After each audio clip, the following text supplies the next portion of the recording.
प्रदीप भंडारी, आप इतने सीनियर चुनाव आयोग एक संवैधानिक संस्था है, वो अपना रक्षण कर सकती है। उन्होंने उस तरीके से ट्वीट किया है, कहा है भाई एफिडेविट फाइल करिए।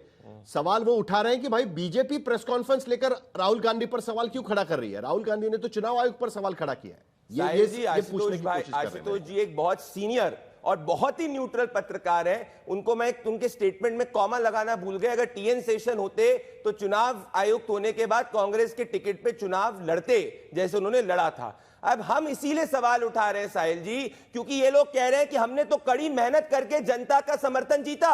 ये इस वक्त कह रहे हैं कि जनता का समर्थन हमने नहीं जीता, जनता जो है वोटर का अपमान कर रहे हैं। और ये इस तरीके की बात कर रहे, तो हमारा संवैधानिक दायित्व तो बनता है कि जब कोई वोटर का अपमान करे तो हम सच के साथ खड़े ना कि झूठ के साथ। और अगर राहुल के पास सत्य है तो क्यों नहीं लिखित ज्ञापन दे देते? मैं आपसे कहना चाहता हूं, कौन सी राहुल गांधी की बात अभी तक सत्य हुई है?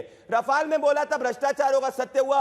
हिंडनबर्ग के पक्ष में खड़े हुए, क्या सत्य हुआ? उन्होंने जाके कहा चीन भारत की भूमि लेगा, सत्य हुआ? कौन सी राहुल गांधी की बात सत्य हुई है साहिल जी, जो कोर्ट ऑफ लॉ के अंदर सत्य हुई है? एक भी नहीं हुई है। तो जिसका निरंतर इतिहास झूठ बोलने का रहा है, अगर उसे चुनाव आयोग बोल रहा है कि हम इन्वेस्टिगेट करने के लिए तैयार है, बस लिखित दे दीजिए जिससे हम स्टडी कर लें, तो दिक्कत क्या है?